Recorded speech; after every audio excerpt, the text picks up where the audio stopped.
Assalamualaikum warahmatullahi wabarakatuh. Alhamdulillahirrabbilalamin. Wabihi nasta'in wa ala umurid dunia waddin. Wassalatu wassalamu ala asrafil anbiya'i wal mursalin, Nabiyyina Muhammadin sallallahu alaihi wasallam, wa ala alihi wa ashabihi wa tabi'ina wa man tabi'ahum bil ihsani ila yaumiddin. Amma ba'du.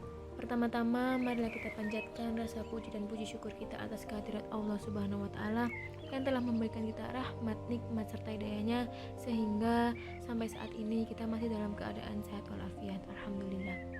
Yang kedua, tak lupa sholawat serta salam kita haturkan kepada junjungan Nabi besar kita Muhammad Sallallahu Alaihi Wasallam yang telah menunjukkan kita dari arah kegelapan menuju arah yang terang benderang seperti saat ini. Pada kesempatan kali ini, saya akan menyampaikan sedikit tentang akhlak dalam Islam. Islam yang agung dibawa oleh seorang manusia yang mulia dalam sebuah paket lengkap. Tidak hanya mengisyaratkan perintah untuk beribadah sholat, puasa, zakat, dan berhaji saja.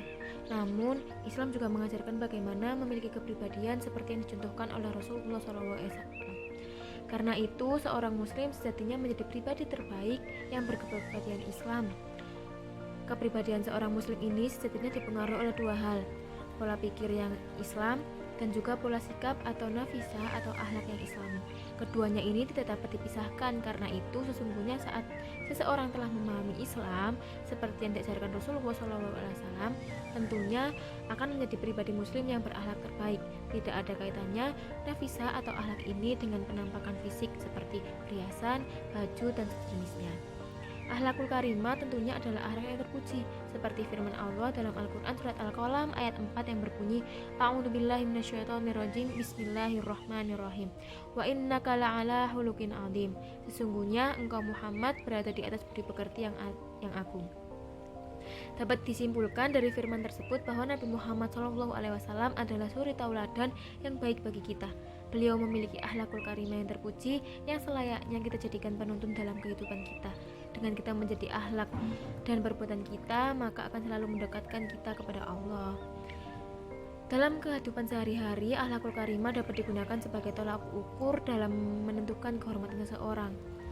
Misalnya apabila tetangga dekat kita ada yang memiliki tabiat suka mabuk-mabukan, berjudi, serta perilaku yang meresahkan masyarakat lainnya, tentu orang tersebut akan mendapatkan sanksi sosial di mata masyarakat. Tidak hanya itu, bisa jadi banyak orang yang mengajak bahkan tidak ada yang mau peduli lagi. Contoh tersebut memberikan kita pelajaran bahwa jika ingin dihargai seseorang, maka kita harus menghargai diri sendiri dan menjaga akhlak kita. Jika dilihat pada era modern ini, hal yang paling mendasar yaitu pendidikan. Pendidikan moral amat dibutuhkan di kalangan pelajar sebagai generasi penerus bangsa.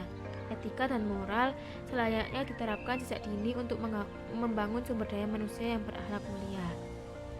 Akhlak mulia merupakan sebuah kunci untuk terwujudnya kehidupan yang damai dan tentram.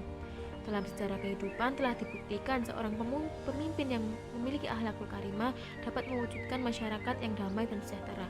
Seorang pemimpin yang buruk akhlaknya dapat dipastikan bahwa dalam kepemimpinannya ia akan menerapkan cara-cara yang dapat menimbulkan keributan serta kegaduhan di tengah-tengah masyarakat.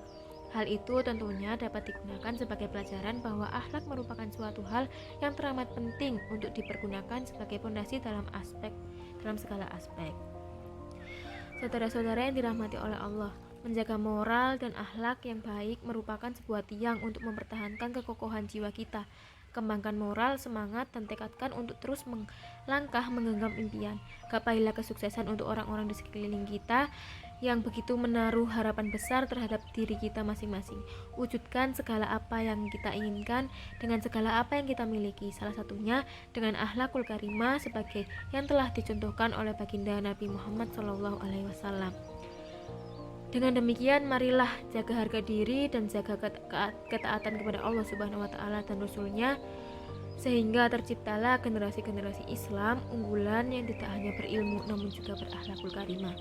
Cukup sekian yang dapat saya sampaikan, kurang lebihnya mohon maaf. Iskariman awmut syahidan nun wal qalami wa mayasturun. Wassalamualaikum warahmatullahi wabarakatuh.